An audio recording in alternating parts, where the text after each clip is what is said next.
Welcome to Higher Intelligence, smart takes on AI for the next generation campus.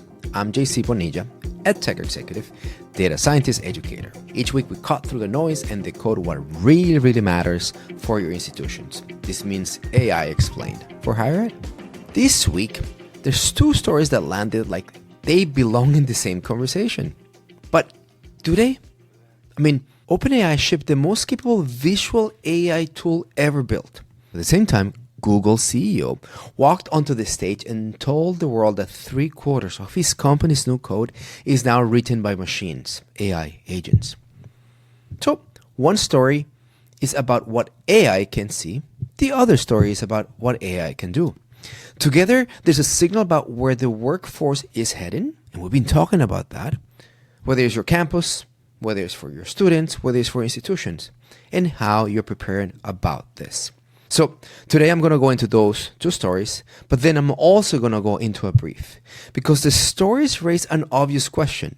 What separates organizations that actually are capturing the value from AI from the ones that are stuck buying licenses, buying instances, and waiting for clarity? I got a framework for you, and I hope that this is going to be one of those episodes that really move the needle for you. Two stories, one brief. Let's go. For story number one, let's start with a visual, because what just happened here is not an incremental update. It's actually a category shift. On your screens, you are seeing perhaps one of the most interesting ways to look at vision. ChatGPT Images 2.0. This is a core innovation that isn't about resolution or speed. It is significantly improved, but the core innovation is architectural. The model reasons before it generates. Let me explain this, because this is a different way to look into visual models. Every AI image model before this release worked in a specific way. You described, you prompt, and the model guesses the pixels, which is basically what it creates the visual components of an image, and churns out the output. Sometimes it is great. Sometimes the hands have 6 fingers. Sometimes the word coffee is misspelled with 3 F's and only one E. The model doesn't really plan. It just kind of generates and hopes as it goes that this is the vision, the image that you wanted to see. ChatGPT Image 2 does something very different. It uses chain of thought, which is the same way reasoning capabilities that is powering language models now translate these to visuals. What does that mean? It plans composition, it checks spatial relationships, it verifies text accuracy, text accuracy, before it produces the single pixel. That's not a performance trick, it's actually a fundamental process for producing fantastic, top-notch visuals. Now, the results are measurable because when you start thinking about character construction across Latin script, Chinese, Japanese, Korean, Hindi, Bengali, 99% of the characters are with the accuracy that is expected. Many of us who have been doing AI and computer vision and visuals, we've been seeing that this is where we start seeing the legible text inside graphic. It's horrible, but this problem has now been solved. That has been something that for the past 3 years we've been trying to fix and improve. The wall is now gone, and we have incredible alignment between graphics and text. The model also runs at 4K resolution and generates images roughly twice as fast as its predecessors. Now, it is native to GPT-4o, a conversation, not a separate tool, not a separate interface. In other words, you describe, you refine, you iterate, all within the same chat. So what does that mean?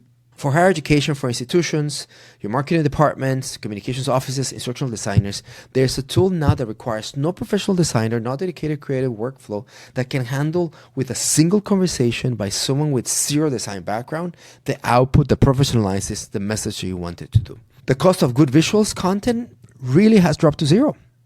And the institutions who are basically thinking about how do I use this, the ship has sailed. The question is, what does your creative production workflow look like now? And what are the skills that you should be hiring? So my friends, story number one, GPT Image 2 thinks before it renders. Every other model guesses and generates. This is a radical departure from the architecture that we see in vision and in visual models. And the difference separates this tool from a capability. It has widened the gap. Let's move into story number two. Story number 2 has actually 2 announcements, and I'm going to try to combine them. Just yesterday, Google at the Google Cloud Next conference had an incredible announcement dropped by its CEO, Sundar Pichai. Pichai announced that 75% of all the new code in Google is now AI generated and then reviewed by engineers. This is not co-written. This is not assisted. Generated and then reviewed, approved, edited, and shipped by humans. Let me say this again. 75% of all new code, it's being done by machines. Humans reviewed, approved, edited, and shipped. To understand how this is moving, in 2024, a statement like this was made, 25%. Last fall, 50%. We're talking about it in 6 months. We've been seeing a 25% jump and increase. At this pace, we're not talking about AI as a productivity add-on for engineers. We're actually talking about a structural role change where engineers are becoming reviewers, orchestrators at a layer on top of the AI output. I mean, for us in the software industry, for you who are listening, this is a significant shift in how we think about the skills and the process of doing engineering and code. Secondly, also within the Google family, we saw a really interesting partnership that took place at the University of Houston. University of Houston partnered with Google to deploy Gemini for education and NotebookLM for every student, every faculty member, every staff member. This was an institutional-wide mandate, not a pilot. Everybody gets it.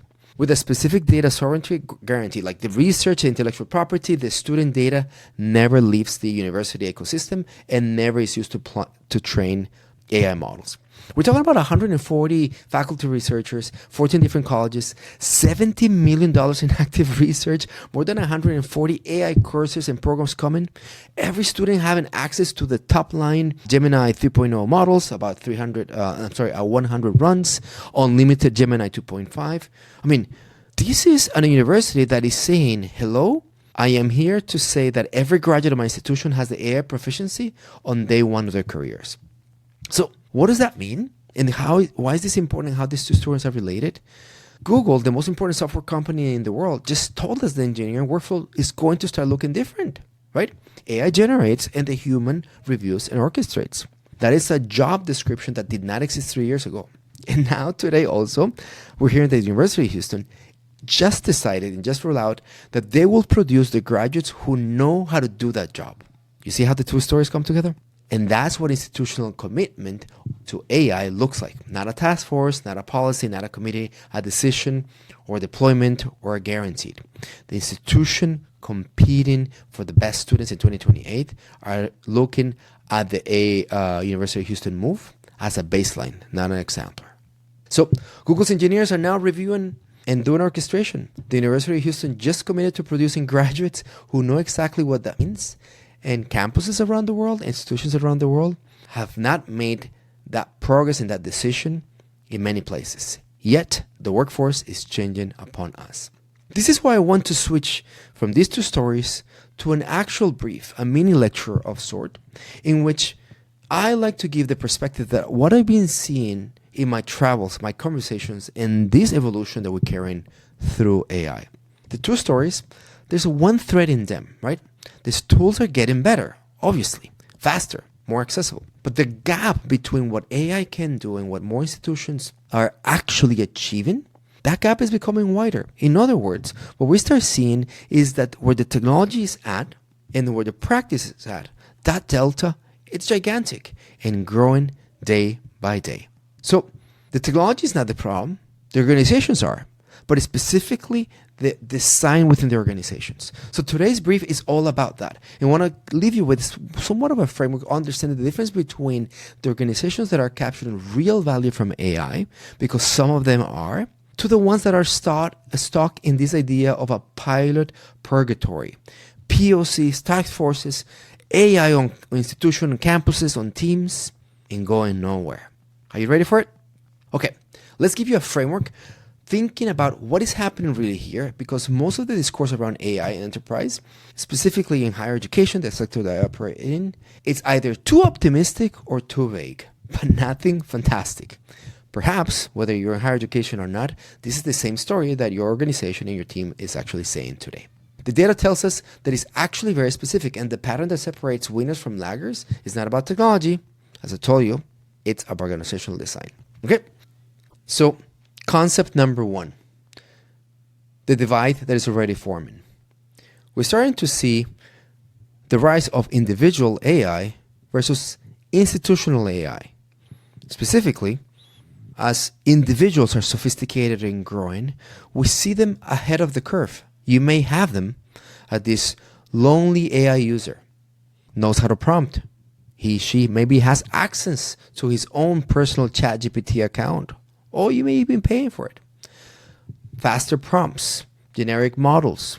Does that sound familiar? What you should also be familiar is that this individual is excelling and you're getting the rep of being a really good user. The institutional AI and how the learning is being passed to the academic institution, to the marketing team, to the organization, that is not happening. And the divide, it's the difference between individual AI, how that does not equal to institutional AI. This is basically data from McKinsey. 88% of organizations are reporting that there is at least one function that uses AI. We can say then that AI is seen everywhere. But only 1% of business leaders within this McKinsey data set say that their rollouts are mature. More than 2/3 of the functions have AI, but only 1% use AI with maturity. That's definitely a lagger and a delta between practice and generalizability and, of course, optimization. But what we're also seeing is within this 1%, there's significant productivity gains, specifically in groups of marketing. The standard AI index is demonstrating that the productivity gain is translating to 72% on marketing integrated teams. That's a significant difference and is basically separating the haves and the have-nots. For my second point, I'd like to talk to you about positive and negative data. In data science, the field that I represent, we often learn about training models from things that they do not work. So, negative data, in this case, let me tell you about 3 mistakes that I am seeing and we're seeing across the partners, the institutions, and the advice that we give. And this stems from the idea that 88% of the AI participation is only seeing 1% of the maturity. And what is the flip looking like? Okay? So mistake number 1 is that we're giving licenses to people instead of infrastructure. For 20 years, the SaaS self-service model told by IT was very simple. Give people access and they will figure it out. Look, that model does not work. That model worked for the productivity tools, but with AI, it's creating catastrophic problem failures. Why? Because AI is about creating value linked to the organization, linked to the proprietary data that the institution, that the team has, and the operative logic that the team has. So what does that mean? It means your workflows in your team, the workflows in your companies. So a generic model, a generic prompt doesn't cut it. What we're starting to see is that there's a layer of intelligence that requires these to go somewhere else. Give the keys, but give the capability and the infrastructure to take it next level. The second thing that we're seeing is that many people who are failing are seeing AI as a cost reduction tool. You know what that means? It means that, it's going to reduce headcount. I'm going to save hours. The claims of efficiency will be reported to the board. This is not the AI strategy of the winners. This is not working. The accounting exercise that is happening here is just basically putting AI with a custom. The organizations who are winning are not using adoption, they're being transformed. And the way this takes place is to look at organizational design and reinventing oneself. Stanford's data shows productivity gains from 14 to 26% in customer support and software development and 72% in marketing teams. That's not a throughput number or just an efficiency. That's actually a radical different way to organize. And you know what happens and how that gets done? When you ask their leaders, what do you want to do? They don't say cost reduction. A chief revenue officer will say, I need more revenue. A VP of enrollment will say, I need more students and revenue. A CEO would say, it's not about controlling cost, it's about generating revenue. The aim of revenue growth, the aim at growth itself, this is where it's at. And this is basically the outcomes the AI needs to bring to you. Last but not least, in this point, the difference And the mistake that we see that you start with the strategy instead of a result. I've been seeing way too many AI task force, steering committees, another policy document. My gosh, especially in higher education. This is kind of how we're organizing and standing up a strategy. Let me tell you that the best organizations do not do that. They start with one pain point, one objective, a problem, a very expensive problem. And they stay on it and they try to fix it. And this is basically where the AI strategy stems. One workflow that gets rebuilt, one signal that it's used to create an end-to-end agentic workflow. And that is the proof that you need to scale. And that proof creates momentum in ways that strategy documents will never do. The SaaS models that we have today kind of get out of the way mindset, whereas the AI models today say get in the way. Very, very, very different approach in how we should be thinking about what companies are doing or should be doing. As promised, in data science, we look at negative data and positive data.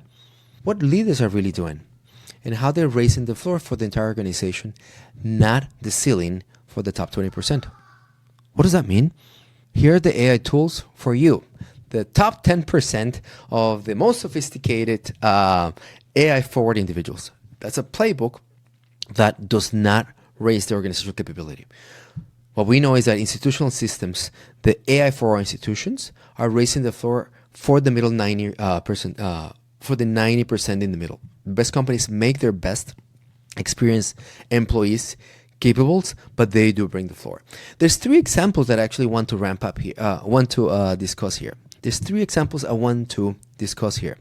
One comes from Ramp, a fintech organization that decided not to give subscriptions, ChatGPT or Claude type of things, to their employees. What they did actually is they created their own AI system, it's called Glass, that allowed the organization to rethink how they will organize and work and support their business model. Again, it's not about the access, it's about the infrastructure. Example number 2 is about AY, specifically with professional services with 130,000 employees. And this is an example of rollout, not a soft rollout, not a POC, but a radical and important decision to roll out the entire AI practice against accuracy compliance for all of them at once. That was not a pilot, no cohort, no 12-month POC, but a full commitment to the entire workflows. And this is basically how good AI gets released. Well, last but not least, how we start thinking about Google, right? We already mentioned that 75% of the internal usage, right, in terms of software, is being done by machines. What is the important point that happens also with the Google philosophy as described by their CEO? Pichai said, for every $1 spent on AI, we are investing $5 on people. 5-to-1 ratio. And how is that actually being invested? For every $1 in AI, $5 goes on training, workflow redesign, change management. AI does not just change the workflows faster, right? It actually making a structural change, but those structural changes are managed, maintained, and sustained by people. So it's not an abandonment of the human, but actually a doubling down on what they need to be successful. So my friends, let's put it all together. The math is not complicated. 88% of usage in AI, 1% mature, and a ton of promise in terms of benefit and outcomes to be won. And what we're seeing through these examples is the tools are not the barriers. If anything, the tools and technology is the easiest part. The barrier, it's us, the organizations, the teams. How we start thinking about bringing AI, the benefits that it perceives, to us, the teams, organizations. It's not about cost reduction. It's about rethinking the outcomes that it'll bring to us. Here's the challenge to you as I sign off today. Do not leave this episode and schedule an AI meeting. Leave this episode and go find your signal. The one problem that is difficult, the one problem that you and your institution have been trying to solve, and go at it. Stay on it. Throw technology at it. Throw AI at it, right? The one thing you already know how to predict is a bad outcome, right? For a student, for a staff member, for a workflow, for an applicant, for a business outcome. So then ask, what would it look like for you to respond to that signal within 24 hours? Not for one student, one segment, but all your students. That is your proof of concept. That's where institutional AI starts, not at the boardroom, but in the data. I'm JC Bonilla. This is Higher Intelligence. See you next week. Thanks for listening to Higher Intelligence. This show is part of the Enrollify network, home to the largest collection of podcasts in higher education. Enrollify is where higher ed goes to grow. You can find more podcasts, webinars, videos, blogs, and more. Visit Enrollify.org and subscribe to get new content sent directly to your inbox. Enrollify is brought to you by Element 451, the AI agent platform for higher education. Learn more at element451.com.